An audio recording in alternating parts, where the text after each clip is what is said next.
Hello students. जैसा कि thumbnail से पता चल रहा है कि इस वीडियो में हम लोग कॉर्पोरेट टैक्स प्लानिंग का जो प्रीवियस ईयर क्वेश्चन है जो कि 2021-23 वाले सेशन में पूछा गया, इसको हम लोग सॉल्व करने वाले। सबसे पहले हम लोग जो ट्रू एंड फॉल्स वाला क्वेश्चन होता है, क्वेश्चन नंबर 1 जो कि कंपलसरी होता है, इसको हम लोग देखते हैं। यहाँ पे सबसे पहले पूछा गया था income tax is an indirect tax. Income tax जो है एक इनडायरेक्ट टैक्स है, तो ये तो गलत है। ये तो हम लोग को अच्छे से पता है कि इनकम टैक्स जो है एक डायरेक्ट टैक्स होता है। नेक्स्ट क्वेश्चन देखते हैं जिसमें पूछा गया था a person can be resident in more than one country. कोई एक पर्सन जो है एक से ज्यादा देश में, एक से ज्यादा कंट्री में रेसिडेंट हो सकता है। तो ये ट्रू है, इसलिए ट्रू होगा क्योंकि हो सकता है अगर जरूरी नहीं कि दूसरे कंट्री में भी सेम क्राइटेरिया हो रेसिडेंट होने का, जो कि इंडिया में जैसे हम लोग 182 डेज का जो क्लाउज है जो हम लोग रीड करते हैं, हो सकता है इसी टाइप का अगर दूसरे कंट्री में कुछ अलग प्रोविजन हो जिसको कोई पर्सन वहां भी सेटिस्फाई कर दे रहा है, उस कंडीशन को फुलफिल कर दे रहा है, तो वो पर्सन इंडिया का भी रेसिडेंट हो जाएगा, साथ में दूसरे कंट्री का भी रेसिडेंट हो जाएगा। तो इस तरह से हम लोग बोल सकते हैं a person can be resident in more than one country. Third question था जिसमें पूछा गया था ऑल परक्विजिट्स आर टैक्सेबल। जो भी परक्विजिट्स होते हैं ये टैक्सेबल होते हैं। ऐसा नहीं है, कुछ ऐसा भी परक्विजिट्स है जो टैक्सेबल नहीं होता है। जैसे अगर हम लोग ऑफिस आवर में हम लोग को कोई ब्रेकफास्ट मिल रहा है, टी वगैरह मिल रहा है, स्नैक्स वगैरह मिल रहा है, तो ये भी एक टाइप का परक्विजिट्स है जो कि फुली एग्जेम्प्ट होता है। इसके अलावा कोई अगर एसेट हमारे बिजनेस में, हमारे कंपनी में 10 साल तक यूज हो चुका है, उसके बाद वो अगर किसी एम्प्लॉय को ट्रांसफर कर दिया जाता है, तो ये भी एक टाइप का परक्विजिट्स है जो कि फुल्ली एग्जाम्प्ट है। तो there are lots of example which are fully exempt. तो ये जो क्वेश्चन, ये जो सेंटेंस दिया हुआ है ऑल परक्विजिट्स आर टैक्सेबल, ये यहाँ पे हमारा इनकरेक्ट हो जाएगा। नेक्स्ट क्वेश्चन में बोल रहा था the annual value of a house always remains the same. किसी हाउस प्रॉपर्टी का, किसी हाउस का एनुअल वैल्यू जो होता है, एनुअल वैल्यू को हम लोग क्वेश्चन सॉल्व करते टाइम नेट एनुअल वैल्यू लिखते हैं, NAV। तो ये बोल रहा है कि एनुअल वैल्यू, ये जो NAV होता है किसी भी हाउस का, हर एक साल सेम होगा। ये स्टेटमेंट ट्रू है या फॉल्स, ये हम लोग को बताना। तो हम लोग इसको समझते हैं। NAV जो हम लोग निकालते हैं, ये कैसे निकालते हैं, GAV में लेस करते हैं municipal tax paid by owner. ठीक है, इसके बाद हमारा आता है NAV। अगर फॉर्मेट हम लोग रिकॉल करें हाउस प्रॉपर्टी वाला, तो हम लोग को पता है कि इस तरह से कुछ हम लोग NAV निकालते हैं। अब समझना, अगर ये दोनों वैल्यू में कोई भी वैल्यू चेंज हुआ तो NAV चेंज हो जाएगा। जरूरी नहीं कि हर एक साल हम सेम अमाउंट का टैक्स पेड करें, उसके कारण भी हमारा NAV चेंज हो सकता है। दूसरा ये भी हो सकता है हमारा ग्रॉस एनुअल वैल्यू ही हर एक साल प्रॉपर्टी का चेंज हो जाए। ग्रॉस एनुअल वैल्यू कैसे निकालते हैं, जो हम लोग एक्सपेक्टेड रेंट और एक्चुअल रेंट को कंपेयर करके GAV निकालते हैं। तो हमारा GAV भी चेंज हो सकता है, म्युनिसिपल टैक्स भी चेंज हो सकता है हर एक साल, अल्टीमेटली NAV जो हमारा ये भी चेंज हो जाएगा। तो यहाँ पे जो स्टेटमेंट दिया हुआ है कि एनुअल वैल्यू किसी भी हाउस प्रॉपर्टी का हमेशा सेम रहेगा, ये इनकरेक्ट है, ये गलत बोल रहा है। नेक्स्ट क्वेश्चन बोल रहा है state bank of India is a company. तो ये करेक्ट है। जब हम लोग कंपनी की डिफिनेशन को रीड करते हैं, सेक्शन 2 में जो डिफिनेशन दिया गया है इनकम टैक्स का, जब उसको हम लोग रीड करेंगे तो पता चलेगा जो SBI है ये एक कंपनी के डिफिनेशन में कवर होता है। नेक्स्ट स्टेटमेंट दिया होता है टैक्स इवेजन जो है ये लीगल है।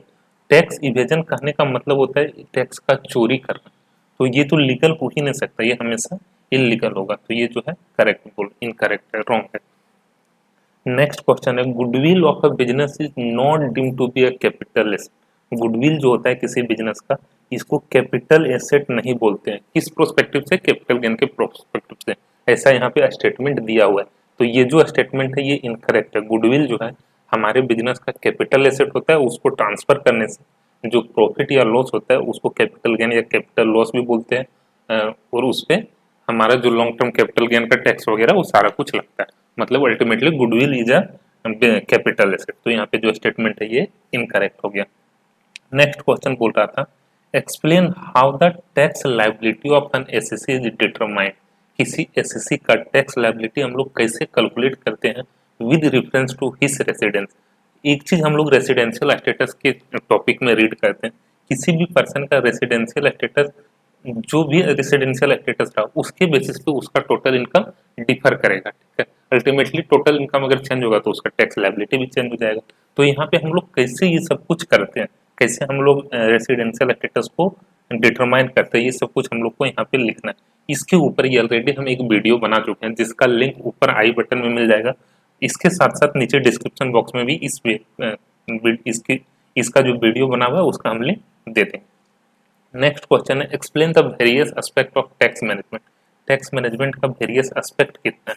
जब हम लोग टैक्स बचाने का बात करते हैं, टैक्स सेविंग का बात करते हैं, तो यहाँ पे हम लोग 4 कंसेप्ट पढ़ते हैं टैक्स को सेव करने से रिलेटेड। एक हमारा होता है टैक्स प्लानिंग, टैक्स मैनेजमेंट, फिर एक हमारा हो जाता है टैक्स इवेजन, और एक आता है टैक्स अवॉइडेंस। तो ये 4 कंसेप्ट हम लोग पढ़ते हैं इनकम टैक्स एक्ट में टैक्स को सेव करने से रिलेटेड।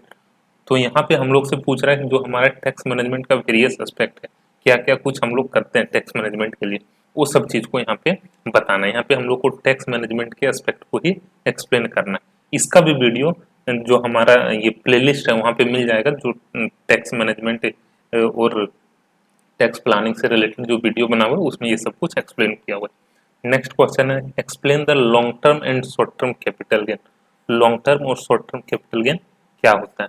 तो यहाँ पे हम लोग को सब कुछ बताना है कि जब हम लॉन्ग टर्म एसेट को ट्रांसफर करते हैं तो उससे जो गेन होता है ये लॉन्ग टर्म कैपिटल गेन, और शॉर्ट टर्म एसेट को ट्रांसफर करने से जो गेन होता है उसको शॉर्ट टर्म कैपिटल गेन कहते हैं। तो ये सब कुछ हम लोग को यहाँ पे एक्सप्लेन करना है। नेक्स्ट क्वेश्चन है क्वेश्चन नंबर 5। इसमें बोल रहा है explain the provision of tax planning. Tax planning का जो प्रोविजन है इसको हम लोग को एक्सप्लेन करना है रिलेशन टू एमालगमेशन एंड एक्विजिशन। जब कोई कंपनी दो या दो से ज्यादा कंपनी एमालगमेट हो रहा है या कोई कंपनी दूसरे को एक्वायर कर रहा है, एक्विजिशन वाला कंसेप्ट हो रहा है, तो यहाँ पे टैक्स में क्या प्रोविजन है, यहाँ पे हम लोग कैसे टैक्स को प्लान कर सकते हैं, इस चीज को यहाँ पे एक्सप्लेन करना है। इसके ऊपर भी हमारा एक रेडी वीडियो बना हुआ है जिसका लिंक हम नीचे डिस्क्रिप्शन बॉक्स में दे देंगे। नेक्स्ट क्वेश्चन यहाँ पे है right short notes on tax evasion. Tax evasion क्या है इसके बारे में बताना है। और दूसरा है टैक्स अवॉइडेंस। टैक्स इवेजन और टैक्स अवॉइडेंस में क्या डिफरेंस है, दोनों अलग अलग चीजें हैं। डिफरेंस यहाँ पे राइट नहीं करना है, दोनों को अलग अलग एक्सप्लेन करना है क्वेश्चन नंबर ए और क्वेश्चन नंबर बी में। नेक्स्ट क्वेश्चन है what is tax planning. Tax planning क्या है, explain the characteristics, importance and limitation. Tax planning को एक्सप्लेन करना है, इसके कैरेक्टरिस्टिक्स को बताना है, क्या क्या इसका कैरेक्टर होता है, क्या नेचर होता है, क्या इसका इंपॉर्टेंस है, टैक्स प्लानिंग हम लोग क्यों करते हैं, और इसका क्या लिमिटेशन है, ये सब कुछ को एक्सप्लेन करना है। इस क्वेश्चन पेपर को अगर हम लोग ध्यान से देखें तो हम लोग को ये चीज पता चल रहा है tax planning, tax management, tax avoidance और टैक्स इवेजन से रिलेटेड बहुत सारा क्वेश्चन पूछा है, और एक्चुअल में भी एग्जाम में इस टॉपिक से एक दो क्वेश्चन तो पूछता ही पूछता है। इस क्वेश्चन पेपर में तो बहुत क्वेश्चन पूछ दिया। तो इस टॉपिक को अच्छे से समझ लेना, कवर कर लेना, थोड़ा जो जो मेन पॉइंट है उसको अपने नोट्स में लिख लेना, सो डैट जो मेजर पॉइंट हो एग्जाम में माइंड में रहे, जिससे हम लोग इस टाइप का क्वेश्चन अगर पूछे तो अच्छे से इसको डील कर पाए। नेक्स्ट क्वेश्चन है क्वेश्चन नंबर 8, जो कि हाउस प्रॉपर्टी का क्वेश्चन है। इस क्वेश्चन को सबसे पहले हम लोग रीड करते हैं। हाउस प्रॉपर्टी का जो क्वेश्चन होता है ये अगर हम लोग डीपी में देखें तो ये सबसे इजी चैप्टर है न्यूमेरिकल वाले टॉपिक में। तो इस क्वेश्चन को अच्छे से पढ़ना है, इस क्वेश्चन को अच्छे से हम लोग पढ़ते हैं। इसके साथ साथ जो हमारा टॉपिक है ये इसको अच्छे से जरूर देख लेना, क्योंकि एग्जाम में जनरली इस टॉपिक से क्वेश्चन आता है। यहाँ पे पूछ रहा है फ्रॉम द फॉलोइंग इंफॉर्मेशन, नीचे कुछ इंफॉर्मेशन दिया हुआ है। Compute the annual value of house. House का हम लोग को एनुअल वैल्यू केवल निकालना है, not income from house property. समझना, एनुअल वैल्यू कहने का मतलब हो गया केवल हम लोग को एनएवी निकाल के छोड़ देना है। बट यहाँ पे जो हम लोग क्वेश्चन सॉल्व करेंगे समझने के बेसिस के, समझने के पर्पज से हम लोग इनकम फ्रॉम हाउस प्रॉपर्टी तक चले जाएंगे। बट यहाँ पे पूछा है केवल एनएवी तक, तो एग्जाम में ज्यादा बेटर रहेगा एनएवी तक ही कैलकुलेट करना, क्योंकि ज्यादा कुछ नीचे बनाने से क्या हुआ पता चला कुछ ज्यादा बना सॉल्व करना चाहे, ज्यादा तेज बनने का कोशिश किए और बाद में कुछ मिस्टेक कर दिए। तो इसीलिए जहां तक पूछा गया ज्यादा बेटर होगा एग्जाम में वहीं तक सॉल्व करना। यहाँ पे क्वेश्चन में क्या क्या इन्फॉर्मेशन दिया पहले ये देखते हैं। सबसे पहले बोल रहा है म्युनिसिपल वैल्यू दिया हुआ है हाउस का, फेयर रेंट दिया हुआ है, स्टैंडर्ड रेंट भी दिया हुआ है, और उस हाउस का एक्चुअल रेंट दिया हुआ है 35,000 रुपए पर मंथ। ये कुछ बेसिक इन्फॉर्मेशन दिया हुआ है, municipal value, fair rent, standard rent और एक्चुअल रेंट। नीचे बोल रहा है building remain vacant for 1 month during the previous year. Building remain vacant for month during the previous year. During कहने का मतलब यहाँ पे है गत वर्ष में 3 माह खाली रहा। Building remain vacant for the month. देखो यहाँ पे ना क्वेश्चन में कहीं पे ये नहीं दिख रहा है 3 महीना, ठीक है, तो यहाँ पे एक चीज मतलब लेकिन हिंदी में लिखा हुआ है 3 महीना के लिए ये जो प्रॉपर्टी है ये हमारा वैकेंट है, तो यहाँ पे हम लोग 3 महीना यहाँ पे मान के चलेंगे। ये इंग्लिश में यहाँ पे वर्ड छूटा हुआ है। Building remain vacant for 3 month, 3 month during the previous year. Unrealised rent जो था इस प्रॉपर्टी का ये हमारा 30,000 का था। कंडीशन जो हमारा रूल 4 का ये सेटिस्फाई हो गया। म्युनिसिपल टैक्स जो पेड किया गया ओनर के द्वारा ये 20,000 है, और टेनेंट मतलब जो रेंटर था उस प्रॉपर्टी का वो भी म्युनिसिपल टैक्स पेड किया है 20,000 का। ये कुछ इन्फॉर्मेशन दिया हुआ है जिसके बेसिस पे हम लोग को एनएबी निकालना है, ठीक है। इस क्वेश्चन में अगर देखें तो मेन जो थोड़ा कंसेप्चुअल चीज है ये दो हम लोग को दिख रहा है, एक तो वैकेंसी वाला कॉन्सेप्ट और दूसरा अनरिलाइज रेंट के बारे में जो दिया हुआ है, अनरिलाइज रेंट का कॉन्सेप्ट जो यहाँ पे दिया हुआ है। ये दो चीज थोड़ा कॉन्सेप्चुअल चीज है, बाकी सारा चीज तो नॉर्मल है जो चीज जनरली हर एक क्वेश्चन में रहता है। तो हम लोग क्या करते हैं, सबसे पहले एक इसका फॉर्मेट बना लेते हैं। कुछ इस तरह का फॉर्मेट हम लोग बना लेंगे इनकम फ्रॉम हाउस प्रॉपर्टी निकालने के लिए। यहाँ पे एक चीज फिर मैं बता दे रहा हूँ कि इस क्वेश्चन में जो था ये एनुअल वैल्यू ही निकालने के लिए बोल रहा था, लेकिन हम लोग यहाँ पे निकाल क्या रहे हैं, calculation of income from house property, ठीक है। हम लोग इनकम फ्रॉम हाउस प्रॉपर्टी निकाल ले रहे हैं, ठीक है, बट कोई बात नहीं, यहाँ पे क्वेश्चन में एनुअल वैल्यू तक ही निकालना था। तो यहाँ पे हम लोग को क्या करना होता है, इनकम फ्रॉम हाउस प्रॉपर्टी जब निकालते हैं सबसे पहले प्रॉपर्टी का हम लोग म्युनिसिपल वैल्यू लेते हैं। म्युनिसिपल वैल्यू यहाँ पे कितना दिया हुआ है, 3,00,000 रुपए। दूसरा चीज फेयर रेंट हम लोग लेते हैं, फेयर रेंट कितना है, 2,00,000। ये दोनों को कंपेयर करते हैं, दोनों में से जो ज्यादा होता है एक्सपेक्ट उसको हम लोग बोलते हैं एक्सपेक्टेड रेंट। दोनों में से जो ज्यादा होगा उसको बोलेंगे एक्सपेक्टेड रेंट। एक्सपेक्टेड रेंट क्या है, हाइयर ऑफ म्युनिसिपल वैल्यू या फेयर रेंट, ये दोनों में से जो ज्यादा है वो हमारा हो जाएगा एक्सपेक्टेड रेंट। तो यहाँ पे एक्सपेक्टेड रेंट कितना, 3,00,000 रुपया। फिर हम लोग स्टैंडर्ड रेंट लेते हैं, स्टैंडर्ड रेंट कितना यहाँ पे दिया हुआ है, 2,00,000। अब यहाँ पे एक्सपेक्टेड रेंट और स्टैंडर्ड रेंट को कंपेयर करेंगे, ये दोनों में से जो कम होगा उसको हम लोग बोलते हैं रीजनेबल एक्सपेक्टेड रेंट। तो रीजनेबल एक्सपेक्टेड रेंट हमारा हो गया 2,00,000 रुपये। यहाँ तक तो ठीक था, आ रही याद। अब यहाँ पे समझना एक्चुअल रेंट कितना होगा। एक्चुअल रेंट जो हमारा हो जाएगा ये हो जाएगा 1 महीना का 35,000 रुपया रेंट मिल रहा है, और 3 महीना खाली ही रहा, मतलब रेंट पे कितना लगा हुआ रहा, 9 महीना, ठीक है। तो इसको अगर हम लोग सॉल्व करेंगे तो कितना आ रहा है, इसको सॉल्व करने के बाद आया हमारा 3,15,000 रुपया, ठीक है। अब 3,15,000 जो एक्चुअल रेंट मतलब क्या, जो रेंट हमारा मिला, जो मिलना चाहिए था। प्रॉपर्टी हमारा कितना दिन लगा रहा, एक्चुअल रेंट 35,000 रुपये पर मंथ में लगाए थे, और building remained vacant for 3 month, 3 महीना तो खाली ही रहा ना, मतलब एक्चुअल में लगा हुआ कितना दिन रहा, 9 महीना, तो 9 महीना का 3,15,000 होना चाहिए। उसके बाद अगर कुछ अनरिलाइज रेंट है तो उसको एक्चुअल रेंट में लेस कर दिया जाता है। समझना इस चीज को, अगर कुछ हमारा अनरिलाइज रेंट है तो उसको एक्चुअल रेंट में लेस कर दिया जाता है, सब्जेक्ट टू अनरिलाइज रेंट जो है वो रूल 4 का कंडीशन को सेटिस्फाई कर रहा हो। तो यहाँ पे क्वेश्चन में बोल रहा है कि जो हमारा अनरिलाइज रेंट है 30,000 का, ये रूल 4 का जो कंडीशन है उसको सेटिस्फाई कर चुका है, मतलब ये 30,000 को हम लोग यहाँ पे लेस कर देंगे। तो 3,15,000 में अगर 30,000 लेस करते हैं तो हमारा आ जाएगा 2,85,000। यहाँ पे हमारा एक्चुअल रेंट जो हो गया ये 2,85,000 हो जाएगा। ये इस तरह से हम लोग एक्चुअल रेंट निकाल लेंगे, ठीक है। Reasonable expected rent, actual rent. Actual rent जो अनरिलाइज रेंट था इसका यही ट्रीटमेंट था, अनरिलाइज रेंट का अभी हमारा यही ट्रीटमेंट था। क्या करना था, जो हमारा एक्चुअल रेंट था उसमें इसको घटा देना था। अनरिलाइज रेंट को एक और जगह पे हम लोग लेस कर सकते थे, ग्रॉस एनुअल वैल्यू के नीचे। इसको हम लोग अभी बाद में समझेंगे, अभी पहले इस कॉन्सेप्ट से इसको हम लोग सॉल्व करते हैं। यहाँ तक हो गया। अब समझना, अगर हमारा कुछ भी नहीं रहता, मतलब नॉर्मल केस रहता, ये वैकेंसी वाला केस नहीं रहता, ये वैकेंसी वाला केस नहीं रहता, तो ये दोनों में से जो ज्यादा वो हमारा हो जाता जीएबी। ये दोनों में से जो ज्यादा वही हमारा हो जाता जीएबी, लेकिन यहाँ पे ऐसा नहीं होगा। जब वैकेंसी वाला रहा केस, देखो जब नॉर्मल सिचुएशन रहता है तब तो इस तरह से निकाल लेते हैं, लेकिन वैकेंसी वाले केस में हम लोग क्या करेंगे, एक साइड हम लोग लिखेंगे एक्चुअल रेंट, और दूसरे साइड हम लोग एक साइड हम लोग लिखेंगे actual rent plus vacancy rent, और दूसरे साइड हम लोग लिखेंगे एक्सपेक्टेड रेंट जो हमारा आया, रीजनेबल एक्सपेक्टेड रेंट जो आया, रीजनेबल एक्सपेक्टेड रेंट इस प्रॉपर्टी का कितना आया, 2 लाख रुपए। ठीक है, actual rent plus vacancy rent यहाँ पे हमारा कितना होगा, वैकेंसी वाले केस में जो हमारा एक्चुअल रेंट होगा और जीएबी होगा, इसको हम लोग डायरेक्ट कंपेयर नहीं करेंगे। एक्चुअल रेंट और जो सॉरी आरईआर जो होता है, ये दोनों को डायरेक्ट कंपेयर करके हम लोग जीएबी नहीं निकालेंगे। यहाँ पे क्या करेंगे, आरईआर तो हमारा एक साइड रहेगा ही रहेगा, दूसरे साइड एक्चुअल रेंट प्लस इसमें हम लोग वैकेंसी रेंट भी ऐड करेंगे। वैकेंसी रेंट कहने का मतलब हो गया जो वैकेंसी पीरियड का रेंट।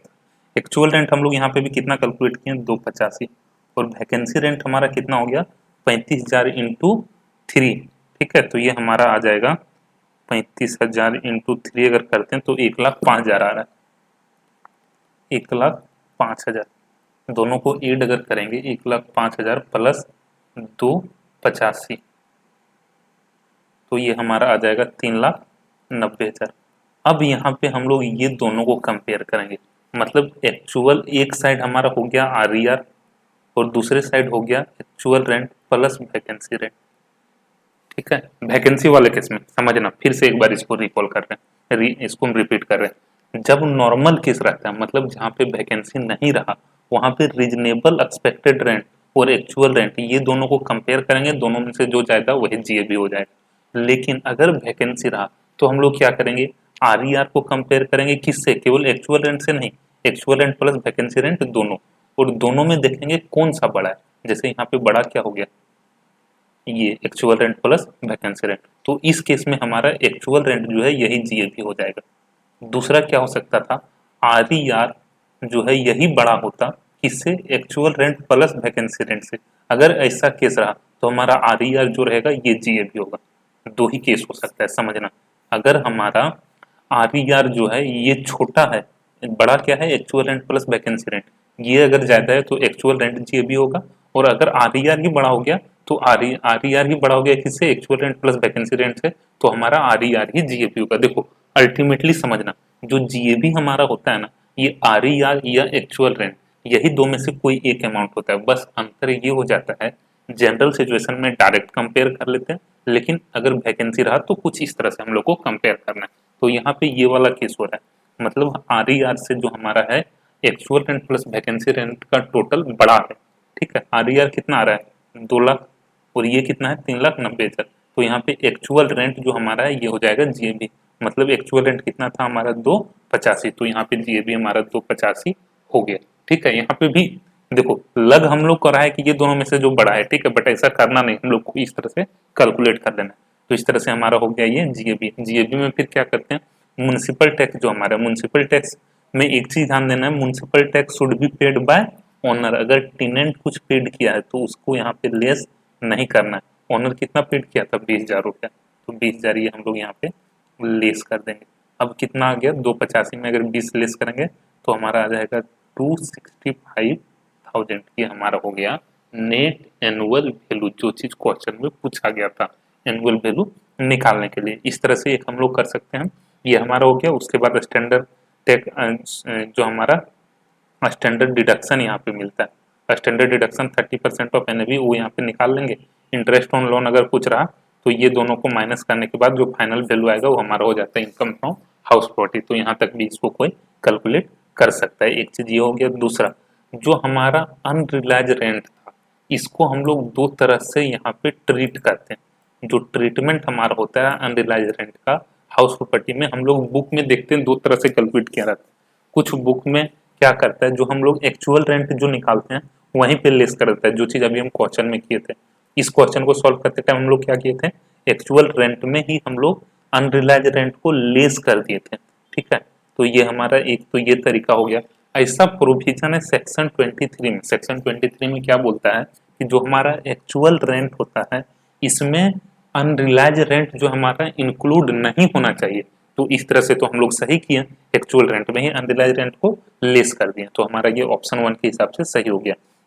लेकिन जब हम लोग आईटीआर के साइट पे जाते हैं, इनकम टैक्स फाइल करने के लिए साइट पे जाते हैं, तो वहां पे हमारा क्या होता है, जो अनरिलाइज रेंट का ऑप्शन होता है ना, ये जीएबी के बाद म्युनिसिपल टैक्स दिखता है, उसके बाद अनरिलाइज रेंट दिखता है, कुछ इस तरह से दिखता है। तो यहाँ पे ये चीज समझना, अनरियलाइज रेंट को हम लोग दोनों तरह से ट्रीट कर सकते हैं। अगर एक्चुअल रेंट में घटा दिए तब तो ठीक है, फिर तो कुछ करने का जरूरत नहीं है। अगर यहाँ पे हम लोग 30,000 नहीं घटाते, मतलब यहाँ पे हम लोग लिख देते हैं 3,15,000, एक्चुअल रेंट अगर 3,15,000 लिखते, 3,15,000 कैसे, अनरियलाइज रेंट को यहाँ पे लेस ही नहीं करते हैं, तो क्या करना पड़ता, हम लोग को जीएबी के नीचे एक यहाँ पे लिखते हैं लेस अनरियलाइज रेंट, और यहाँ पर उसको लेस करते हैं, फिर हमारा आता नेट एनुअल वैल्यू। अब एक चीज समझना, नीचे जब भी ऐसा क्वेश्चन हो तो वहां पे इस तरह से एक बना देना, treatment of unrealise rent in computation of income from house property. Option 1 हमारे पास ये है, ऑप्शन 2 हमारे पास ये है। यहाँ पे लिख देना कि हम लोग जो क्वेश्चन अभी सॉल्व किए ये ऑप्शन ए 1 को कंसिडर करके किया। अल्टरनेटिवली हम लोग क्या कर सकते थे, जो ऑप्शन 2 हमारा है उसको भी हम लोग फॉलो कर सकते थे। ठीक है, तो इस तरह से हमारा ये क्वेश्चन सॉल्व हो गया। अब हम लोग के पास है क्वेश्चन नंबर 9। क्वेश्चन नंबर 9 जो है ये हमारा कैपिटल गेन वाले चैप्टर से पूछा गया क्वेश्चन है। इसमें सबसे पहले बोल रहा है Shrikant furnish the following information for the previous year 18-19 से रिलेटेड वो कुछ ये इंफॉर्मेशन फर्निश किया। सबसे पहले वो बोल रहा है ये ज्वेलरी के बारे में कुछ इंफॉर्मेशन दे रहा है। इसको परचेज किया था 2003-4 में, सेल कर रहा है 2018-19 में। कॉस्ट ऑफ परचेज हमारा इसका ये था, सेल प्रोसीड्स ये था, और सेल करते टाइम 10,000 रुपए का ये कमीशन पेड किया। ये कुछ इन्फॉर्मेशन दिया हुआ है। नीचे बोल रहा है श्रीकांत जो है purchase a new residential house for 6 lakh on 15/3/2019 out of sale proceeds of jewellery. Jewellery को बेच के जो पैसा मिला उससे एक ये हाउस हाउस प्रॉपर्टी खरीद ले रहा है। आगे बोल रहा है cost inflation indicates for the year 2003-4 and 2018-19 जो हमारा 109 और 280 ये कुछ दिया हुआ है। ये सारा इन्फॉर्मेशन दिया हुआ है। इसके बेसिस पे हम लोग को कैपिटल गेन निकालना है असेसमेंट ईयर 19-20 का। देखो एक चीज समझना, कैपिटल गेन वाला जो टॉपिक है ना, ये भी बहुत आसान टॉपिक है, ये भी कुछ कॉम्प्लिकेटेड नहीं। सबसे पहले नॉर्मल दिमाग लगाना कि अगर हम लोग को प्रॉफिट या लॉस निकालना है तो कैसे निकालेंगे, सेल में कॉस्ट लेस करेंगे, वही तो हमारा प्रॉफिट आएगा। कैपिटल गेन वाले चैप्टर में भी हम लोग को यही चीज करना होता है और कुछ अलग नहीं करना होता है। ठीक है, तो हम लोग सबसे पहले क्या करते हैं, इसका फॉर्मेट बनाते हैं। कुछ इस टाइप का हम लोग को फॉर्मेट बना लेना होता है कैपिटल गेन निकालने के लिए। सबसे पहले हम लोग क्या लिखते हैं, sale consideration of jewellery, jewellery को बेचे कितने में, तो यहाँ पे दिया हुआ है 12,10,000 में, ये हमारा हो गया 12,10,000 का सेल कंसिडरेशन। इसमें से एक्सपेंस ऑन ट्रांसफर मतलब सेल करने में या बेचने में कितना अमाउंट खर्च हो गया, तो यहाँ पे बोल रहा है ना 10,000 का कमीशन पेड किया, उसको यहाँ पे लेस कर देंगे। ठीक है, मतलब नेट कंसिडरेशन हमारा कितना आया, 12 लाख रुपए। 12 लाख हम लोग को नेट में मिला, 12 लाख हमारा नेट सेल कंसिडरेशन हो गया। ठीक है, ये हमारा हो गया सेल्स का अमाउंट। अब इसमें लेस क्या करेंगे, कॉस्ट। कॉस्ट हमारा कितना है एसेट का, 2,18,000। बट देखो एक चीज यहाँ पे समझना, इंडेक्सेड कॉस्ट ऑफ एक्विजिशन मतलब क्या होता है, 2,18,000 इसका कॉस्ट कब था, 2003-4 में, लेकिन इसको हम बेच कब रहे हैं, 2018-19 में। तो 2018-19 में 2,18,000 का कुछ तो वैल्यू बढ़ा होगा, तो इसीलिए हम लोग यहाँ पे इसका इंडेक्सेशन करते हैं। इंडेक्सेशन करने के लिए क्या करना रहता है, जो हमारा परचेज प्राइस रहेगा इसको डिवाइड करेंगे परचेज वाले ईयर का इंडेक्स से और मल्टीप्लाई करेंगे सेल वाले ईयर के इंडेक्स से। फिर से समझना है, डिवाइड करेंगे परचेज वाले इंडेक्स से और सेल करेंगे मल्टीप्लाई करेंगे सेल वाले इंडेक्स से। तो परचेज कब किए थे 2003-4 में, उस टाइम इसका था 109, और सेल कब कर रहे हैं 18-19 में, जब था इसका 280। मतलब 109 से डिवाइड करना है और 280 से मल्टीप्लाई करना है।